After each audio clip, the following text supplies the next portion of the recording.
Hey everyone. So it's been about 3 months since my last update, and I feel like everything is kind of the same but different at the same time. So this is pretty much just like a check-in. I'm gonna go over my vocabulary, my grammar, my kanji, and my immersion. So I went back to doing Anki. I know I said I wasn't gonna do that, but that's what happened. So I ended up completing my 2000 core deck, but I don't feel like I know 2000 words. Right now, it says with the Anki stats and everything, it says I know about 1300 words. It's a really hard thing to measure because I was deep immersing in an anime called Death Note. So it's an anime series. Without spoiling too much, it has a supernatural element to it, but a lot of the story involves police and special task forces investigating murders and trying to find out who's behind it. Well, they know who, but they're trying to catch him anyway. And a lot of the vocab is centered around crime investigator type talk, which is fine because I like that type of genre. A lot of the words that I found while I was immersing didn't show up in my core deck, is basically what I'm getting at here. So Anki says that I know a certain amount of words, and then just from doing other things with immersing and anime, video games, just everything that I'm into, I've picked up other words. So we'll just say it's somewhere between 13 to 1500 words, maybe. I mean, honestly, at this point, I don't really care, and I don't mean that in a bad way. It's just that right now, I understand a lot of the words that are in a sentence. So it's like, don't get me wrong, I definitely want to learn more words, but I don't think it's as important as before, since I understand a lot more words in the sentence, and I'll touch more on that later. So when I went back to my Anki deck to just go over the whole thing, I found that a lot of the words in the deck were words that I had seen in Immersion, so I either passed them or I deleted the cards completely if I felt like I knew them well enough. Aside from that, I've been acquiring words pretty much naturally by either reading or just watching content. In my last video, I had mentioned I started working with a tutor, and as of right now, I still can't speak in full conversations, but I try to speak as much as I can when I can. This has definitely helped me fill in the holes in my Japanese and figure out what I really need to focus on in terms of vocabulary and grammar. So recently I've been more or less sentence mining. I haven't been super strict on this though. Basically, if there's a word that I don't know and I want to learn it, I make it into a card. But since I hate doing reviews, I've been kind of relaxed on this and I've just been focusing more on just immersing. A thing that's been happening to me recently is if I'm watching a show and I hear a word over and over and over again, my ear just definitely picks it up and then I can't help but look it up. So once I look it up and then I hear it even more so, it just kind of sticks, and there's really no reason to make a card for something like that, even though it's something that pops up frequently in a show. Like I said, I don't really like doing reviews and I want to avoid doing them as much as possible. The only reason I got through my Anki deck was because I was able to autoplay the cards, and I found that I knew a lot of the words already, so. I know that some people would be against this because they care about their stats and their numbers and all that. I don't really care about that. If I know the word, I know the word. If I don't, I don't. I can't recommend this method necessarily for somebody who's trying to study for a test, because it's like you have to know the words that you have to know. But for me right now, and just trying to enjoy Japanese content, it's working for me, so that's what I'm going to keep on doing. There's plenty of times where I hear a word, and I know that word, but I can't recall it right away. So in those moments is when I look it up, and then it just comes back to me, and it's the same as doing flashcards, in my opinion. So this is working for me right now, and that's just what I'm going to stick to for now. Okay, so for this, some days I feel like I know it, and some days I don't. And that pretty much sums up this area. So it's weird, in the last 2 months, I really came to the conclusion that I should just do stuff that I like. I know, that's crazy, right? But I was trying to follow what so many other people have done or suggested, where they were like, oh, stick with like slice of life, or stick with this kind of anime or books or whatever, and to me it was just either so basic or it was just so boring that I just didn't find the content itself interesting. If I watched it in English, I still wouldn't find it interesting, kind of thing. So I just started going into stuff that I just liked. And I like a lot of like shonen type stuff. I like, you know, crime and mystery and things like that. So that's what I started to immerse more in. I like fantasy based stuff, and I know that a lot of people are against that because there's so much vocabulary that you're not going to use on the day to day. But there's still plenty of words and structures that are used that don't include, you know, fantasy type vocabulary. So it just to me, it just didn't make sense to just completely like negate that. And ultimately, that's where I want to be anyway. Like, I want to be able to understand the content that I actually enjoy, whether it be in video games or anime or TV shows, movies, whatever it is. It's like, that's what I want to do. So pretty much what I'm doing to just improve is, if there's a sentence structure or something that I see multiple times and it bothers me enough, I look it up. That's it. And even after looking it up, if I can't find the answer that I'm looking for, it still doesn't make sense and it's really bugging me that bad, then I ask my tutor about it. And that's pretty much what I've been doing. So my kanji more or less feels about the same. I think it was like around 300 or 350 in the last video where I knew every single thing about the kanji. So I haven't really focused on kanji at all these past 3 months. I stopped doing wanikani. I haven't really done any reviews or anything like that. It's just all immersing. So if I see it, then I know it, and if I don't, then I look it up, and then I know it. So, like, that's kind of what I've been doing. Like, there's a lot of kanji that I recognize and I see all the time, but I don't know how to pronounce them, and I don't know the words that go along with them.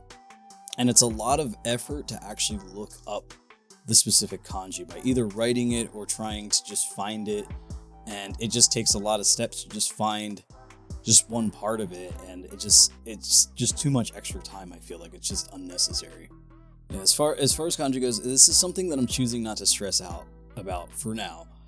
I used to try and know every single kanji that I encountered and know it inside and out, know the onyomi, the konyomi, every single thing about it and where it could be used. And I just felt like it didn't show up the same way, and I was learning kanji that I never would see, or maybe see once in a while or something. So it's just, I don't know, like I really enjoy learning about kanji, like I really do, but at the same time, I just feel like right now my goals have shifted a little bit, and I'm not choosing to focus so much energy in that area.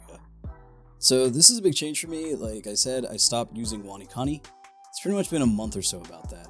Now, I don't believe that wanikani is bad. I just feel like at this point, and what I decided to shift to, the content that I've been consuming, you see the same kanji over and over and over again. So eventually they become known. And if you see the same set of kanji all the time, and every once in a while another one's thrown in there, it's like there's really no reason to learn kanji that you'll never see in the particular media that you're trying to consume. At least that's how I'm taking it right now. Now, don't get me wrong, I still have to see it a lot, like a lot of times.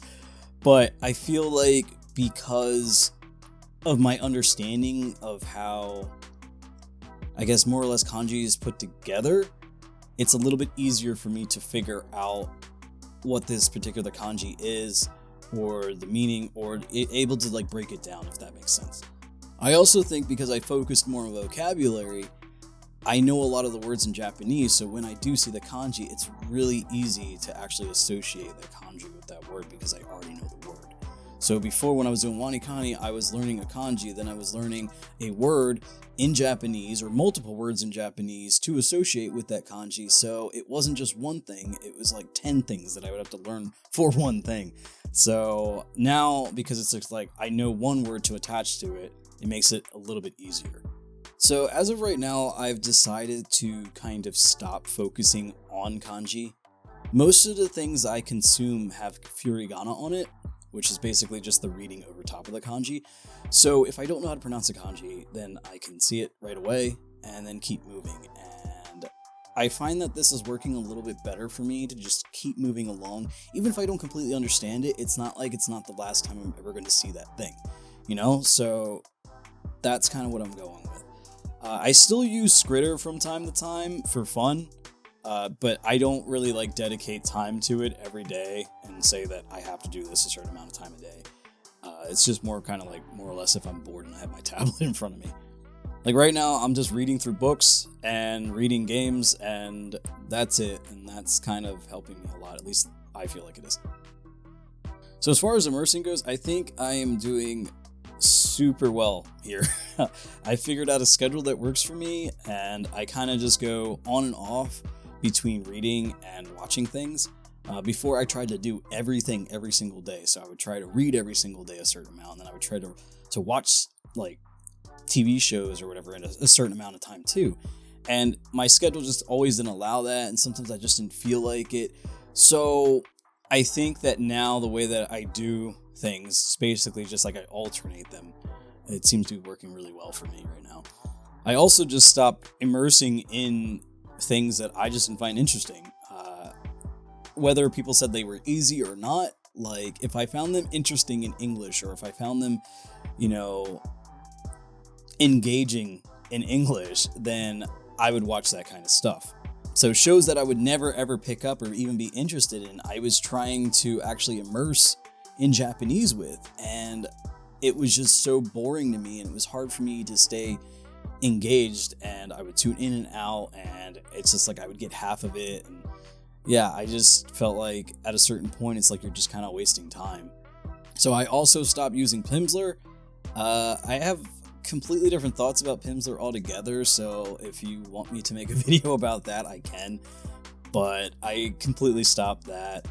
Any listening that I do is on shows that I've already consumed, so that's pretty much my passive listening. I stopped doing a lot of things because those weren't things that I did before I started studying Japanese, so it didn't make sense for me to do them now. I stuck with it for a while. I tried to do it. It's like I tried to do different things. I tried to try new things to see if I actually enjoyed other ways of doing stuff. But I didn't really listen to podcasts before. I didn't really listen to just people endlessly talk on YouTube or anything like that. Like I watch a lot of YouTube, but it's in different ways. It's just like I just didn't watch people just talk about random stuff. Like, I don't know, like, so it was just tough for me to find content like that and find it actually interesting. So it's like I have a lot more fun engaging in something that I already consumed. So I'll watch an anime show, and then basically I'll just condense the audio and then listen to the audio on repeat, and I'll just loop it, and that's what I'll do for the day. So sometimes I listen to it like 3 or 4 or 5 times, and sometimes it's like 20 times. It just depends on the day. So basically, like when it came all down to it, I just kind of do the same thing that I did before I started studying Japanese.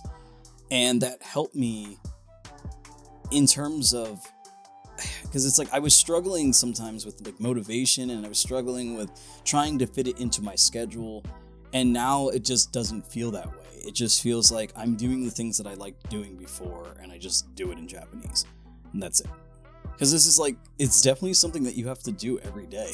And it's like, it's hard to fit something in every day for large amounts of time if you still have like other hobbies and interests and just relationships and work and just life things. Like, so it was like crazy to me that like people would solely spend like 4 or 5, 6 hours on Japanese and just studying or just immersing or whatever it was, and didn't pay attention to other areas of their life. And I'm like, it starts to kind of burn you out after a while. So like I watch shows in Japanese and my girlfriend watches with me, and there's certain times where she wants to watch something in English, then fine, we'll watch it in English. It's like you're still going to get it, and I might go back and watch the show over again in Japanese.